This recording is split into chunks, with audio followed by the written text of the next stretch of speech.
Next part in scope and applications is medical microbiology. Medical microbiology is related to the study of pathogenic microorganisms. Pathogenic microorganisms means the microbes which are responsible for the production of diseases in humans, whereas the study of pathogens which are related to causing diseases in animals is attributed to a separate division of microbiology which is called as veterinary microbiology. So here we will be dealing with only pathogens which are responsible for production of diseases in humans. So that is called as medical microbiology. So in this medical microbiology, we study the types of causative agents of the diseases, their modes of transmission of diseases, methods of diagnosis, methods of prevention of diseases, and methods for the treatment of diseases. So all this comes under medical microbiology. So pathogenic microorganisms, we also call them as pathogens. They may enter in body from various sources such as infected humans or the carriers. Carriers, for example, mosquitoes, animals, both domestic and wild. Microorganisms may get transferred into human bodies responsible for production of diseases may arise from soil and water. So infected food, infected water, soil, it is also a source for microbial pathogens. Animals such as cats, dogs, bats are also responsible for the transmission of pathogens from their body to the human body. So it is called as zoonotic infection. Zoonotic infection is the transfer of pathogens from from animals to humans. So as I mentioned, these pathogens may arise from soil, water, as well as from dust. There are several routes of entry of these pathogens in the body. In human body, pathogens may enter through skin, nose, conjunctiva, mouth, urethra, vagina, and placenta. Modes of transmission of diseases. Modes means the ways of transmission of diseases. So by how many ways the microorganisms get transferred into the human body. So the examples are droplets of respiratory secretions, inanimate objects, direct body contact, fecal oral route, arthropod vectors like mosquitoes, fleas, then airborne and direct entry of pathogens in the body. Different mechanisms of production of diseases. These mechanisms include the entry of pathogens in the body by several ways as mentioned in the previous slide. So these pathogens, after their entry into a particular site, for example, if pathogens are entering through nose, so they will populate, they will stabilize in the nasal cavity, and subsequently the infection will pass on to bronchs, bronchioles, and lungs. So pathogens may populate, or sometimes these pathogens enter inside the cell. So sometimes these pathogens are populating, or they are going outside the tissues, outside the cells, on the tissues. Some pathogens, they penetrate the tissues and they grow inside the host cells. For example, Streptococcus pneumoniae, which is responsible for bacterial pneumonia. It is a non-invasive pathogen. Non-invasive means it does not penetrate the cell. That is why non-invasive pathogen. Likewise, there are certain pathogens which are invasive pathogens which enters inside the cell through a mechanism called as endocytosis. Through endocytosis, these microorganisms enter into several cells. Say for example, phagocytic cells. So there are some pathogens which survive and multiply inside the phagocytic cell. Phagocytic cell is basically responsible for the elimination of foreign particles, microorganisms. But in this case, there are some bacteria such as Mycobacterium tuberculosis. This bacterium, it grows inside the phagocytic cell. There are pathogens which are not engulfed by macrophages. Macrophage, it is a type of phagocytic cell. So this macrophage, its function is the defensive mechanism. So it is responsible for engulfment of foreign microorganisms. But there are some microorganisms which cannot be engulfed by macrophages. The reason behind that is these bacteria have an outer layer which is called as capsule. So this capsule, it avoids the binding of that pathogen to the macrophages, and therefore there is no more engulfment, and this is how the pathogen escapes from the digestion and killing by macrophages. Therefore, these extracellular capsules which are present on bacterial cell are the importantly responsible for the pathogenicity. Pathogenicity means ability of an organism to cause disease. So if the organism is escaping from macrophages, then it will have a chance of growth and multiplication. And if growth and multiplication is there, the organism will cause disease. So therefore, we call capsule as a pathogenicity factor. Examples of capsulated pathogens are Streptococcus pneumoniae, Neisseria meningitidis, Haemophilus influenzae. All these are the examples of capsulated bacteria. Now, the pathogen which survives the body's defenses. You see, there are several defensive mechanisms we have in our body. First line of defensive mechanism, second line of defensive mechanism, third line of defensive mechanism. So as the name indicates, the function of the defensive mechanisms is elimination and killing of pathogens to protect our body from getting diseased.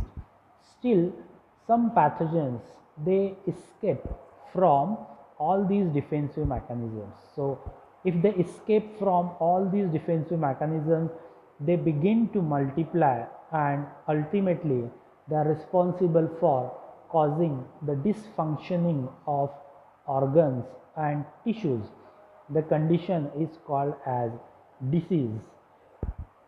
Please remember that the definition of disease is dysfunctioning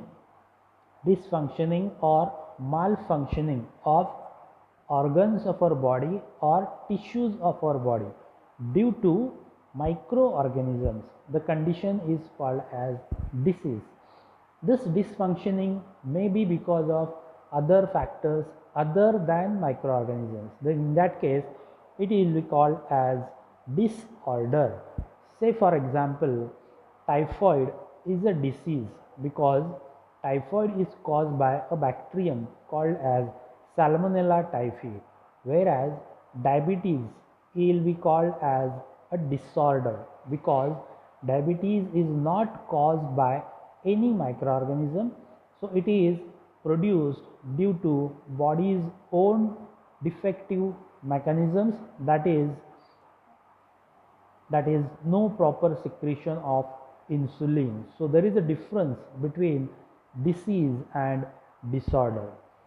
Coming back to the pathogenicity of an organism, the way by which a pathogen damages the tissue and cause human illness is called as pathogenesis. Patho means pathological conditions.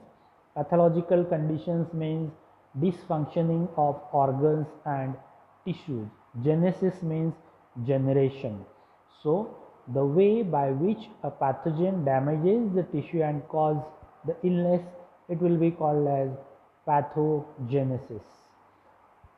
Pathogenesis involves the mechanisms by which the microorganisms produce different types of pathogenicity factors. For example, microorganisms produce different types of toxins. So these toxins are responsible for causing the damage to the body tissues. It is a poisonous product. First type of toxin is called as exotoxin. So exotoxin, it is secreted protein. It is secreted by microorganisms. It is secreted by pathogen. These exotoxins are generally enzymes which are responsible for the killing of host cells. The name exotoxin is because these exotoxins are secreted out of the cell. So they are secreted out of the bacterial cell. That is why they are called as exotoxins, which are responsible for very highly toxic and toxic effect on the humans. There are several major illnesses produced by exotoxins. For example, cholera toxin, tetanus toxin, botulism toxin. All these toxins are responsible for the diseases like cholera, tetanus and botulism respectively. This is a bacterial cell, and this bacterial cell, it secretes the toxin. It is called as exotoxin. Then another type of toxin produced by bacteria is endotoxin. Now exotoxin means the toxin which is released out of the cell. In contrast to that, the definition of endotoxin is different. Endotoxin is contributed by several gram-negative bacteria. These bacteria contain lipopolysaccharide component of outer membrane, and this is called as endotoxin. That means endotoxins are the cellular components. Endotoxins are the components of cell wall of bacteria, and these components of cell wall of bacteria are responsible for the toxic effect on tissues or cells. So endotoxins are liberated out only upon the lysis of bacterial cell, and this is responsible for the causation of fever, diarrhea and extreme weakness, and due to stimulation of body's immune defense. It is also responsible for lysis of red blood cells, which is called as hemolysis. So endotoxin can be best explained by this diagram. Suppose this is a gram-negative bacterium showing the outermost layer, that is cell wall. So when this organism enters in our body, or when this organism is destroyed, that means destruction of this organism will leads to its fragmentation, and that means this organism will get fragmented into number of pieces of cell wall components, and these cell wall components are responsible for fever, diarrhea and other weaknesses, other illness. This is called as endotoxin. So from these two figures you can understand what is a exotoxin and what is an endotoxin. Apart from toxins, bacteria produce other virulence factors or pathogenicity factors called as toxic proteins. For example, cytolysine. Cyto means cell. Lysine means lysis of cell, degradation of cell. So the toxic protein that causes lysis of red blood cell will be called as hemolysin. Then other factors are few bacteria, they may produce extracellular enzymes. For example, hyaluronidase. Hyaluronidase, it is an enzyme, and this enzyme, it degrades hyaluronic acid. Hyaluronic acid is a cementing substance present in our body tissues.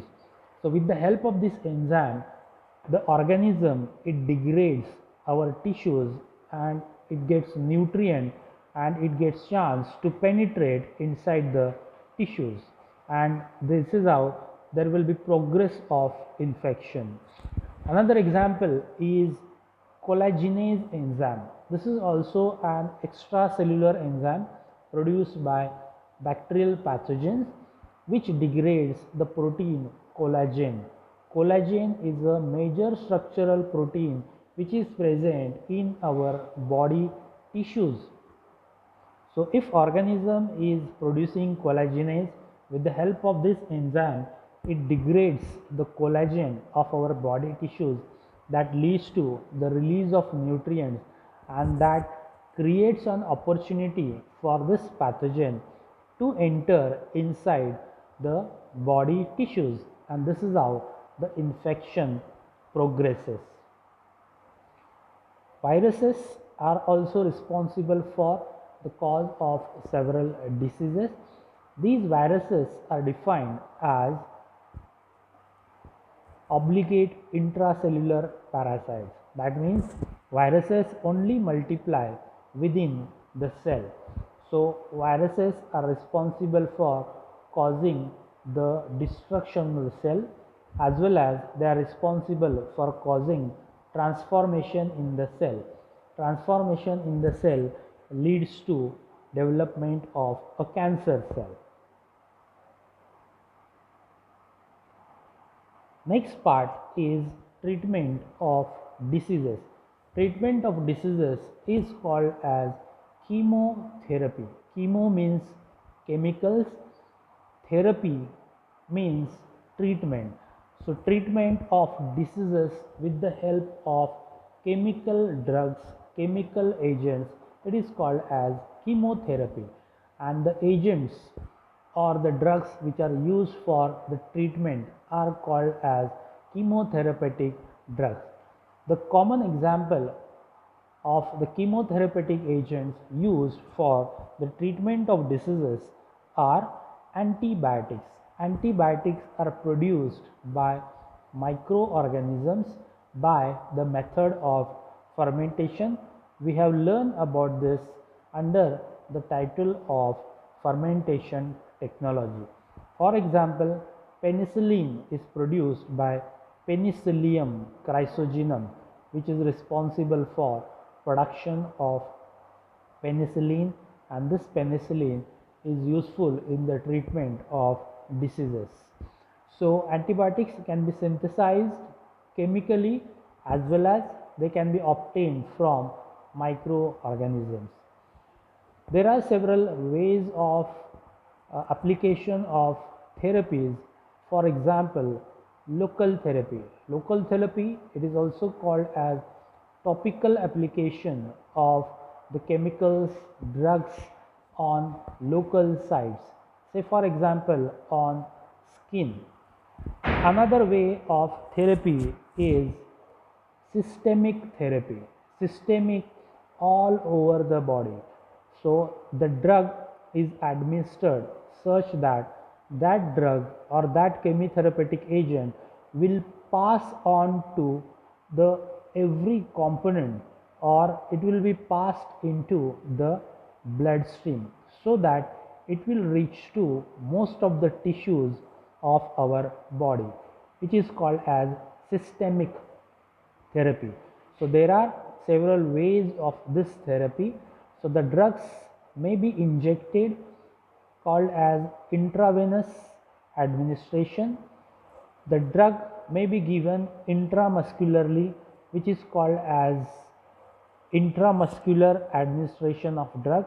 It can be given orally, oral administration of drug, or it can be given through nasal way or respiratory system, called as inhalation administration. Consumption of drugs or chemotherapeutic agents, it may leads to allergic reactions. So different people may have different sensitivities towards these chemotherapeutic agents.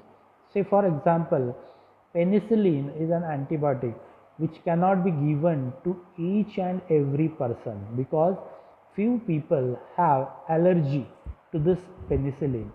Penicillin is responsible for killing of bacterial pathogens, but sometimes this penicillin is harmful for our body tissues. So instead of, along with killing of pathogens, that penicillin is killing our body cells also. Then in that condition it is called as allergic reaction or allergic condition. Principally, there are 5 targets of antimicrobial drugs or antibiotics. So these targets are the cell wall of microorganism, cell membrane of bacterial cell or microbe. It affects the protein synthesis process. The antibiotics may interfere with nucleic acid synthesis, that is synthesis of RNA, synthesis of DNA, replication of DNA, and the synthesis of various types of biochemicals. Say for example, amino acid synthesis, folic acid synthesis, etc., etc.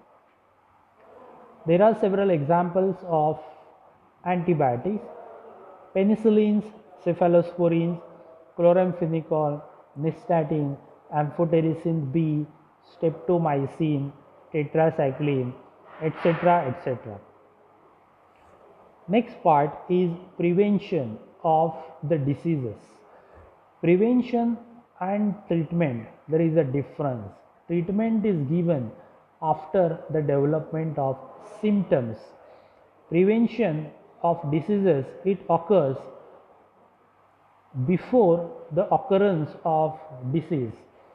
So whatever the measures which are given before the occurrence of disease, it is called as preventive measures. For example, immunization. Immunization is nothing but vaccination. It can be categorized into 2 types: active immunization and passive immunization. Active immunization or active vaccination, it means that this is the type of vaccination that stimulates person's own immune system. For example, polio vaccine.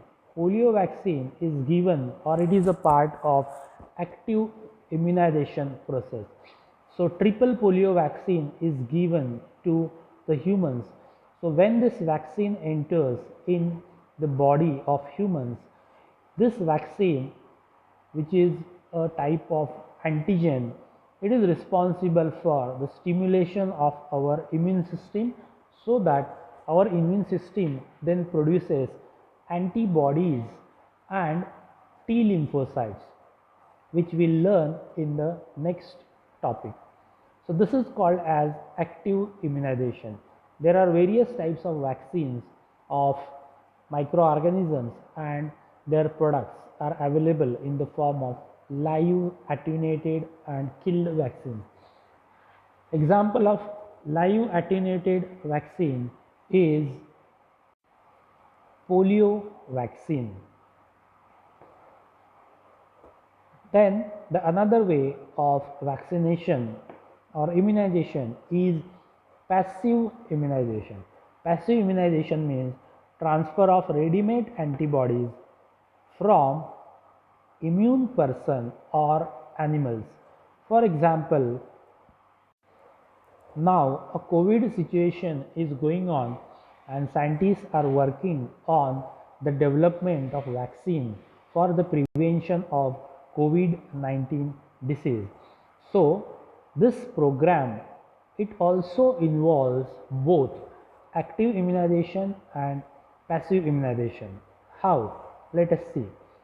Scientists are involved in the development of viral vaccine, or they are engaged in the production of killed viral vaccine so that it can be given as a part of active immunization. Whereas the other part is scientists are also working, or it is in the process, that is passive immunization. Passive immunization is nothing but the donation of plasma, which we are hearing in case of COVID-19. Plasma donation, it is a way of passive immunization. What is done in plasma donation? Whose plasma is donated? The individual in which the antibodies against this coronavirus are already present, and these ready-made antibodies are then transferred into the other individuals which are suffering from COVID-19. So that is a part of passive immunization. So polio vaccine, it is an example of active immunization. BCG vaccine, it is an example of active immunization, whereas plasma donation, it is an example of passive immunization. Next part is diagnosis of disease. The disease can be diagnosed with the help of different methods. Isolation and identification of pathogen from clinical samples. For example, if a person is suffering from urinary tract infection, then its urine sample can be collected, and from that urine sample there can be isolation of pathogen in the laboratory. This is how we'll come to know whether that person is suffering from a particular disease caused by that particular pathogen or not. Second way of disease diagnosis is detection of microorganisms and their products with known antibodies. This is what we are learning in this COVID-19 situation. You might be going through the news and different articles where different tests are available for the diagnosis of this COVID-19 disease. So these diagnosis methods are nothing but the same which is described here. That is the second one, detection of microorganisms. That means detection of virus, coronavirus, and or its product with known antibodies. Another way of diagnosis is detection of antimicrobial antibodies. This test is also there in case of detection of COVID-19 disease. So we can see that point number 2 and point number 3 are the methods of diagnosis of diseases which are currently being used for the diagnosis of COVID-19. Number 2, it is the detection of viral antigen, coronavirus antigen, which is an instant test. And the third one is the detection of antibodies in the patient's serum. These methods are called as serological methods. Serological methods particularly deals with the detection of antigens and antibodies. So like in point number 2, there is detection of antigen, and in point number 3, there is detection of antibody. Both are the indicators of presence of disease or infection. Likewise, there are several serological methods. For example, immunodiffusion precipitation assays, agglutination reactions, complement fixation tests, enzyme linked immunosorbent assay, radioimmunoassay, fluorescent antibody technique, etc. etc. The notes I have uploaded onto the Google Classroom, where you will be able to see a table that describes the various types of diseases which are caused by microorganisms. So in first column you will be able to see the causative agents and bacterial causative agents, fungal or protozoal causative agents, and in the next column we will be able to see the disease. For example, so I have divided all these diseases according to the categories like sexually transmitted diseases, examples of airborne diseases, examples of foodborne diseases, examples of arthropod-borne diseases, and wound and skin infections, and their names of their causative agent. You need to remember at least 5 names of causative agents and the names of the diseases.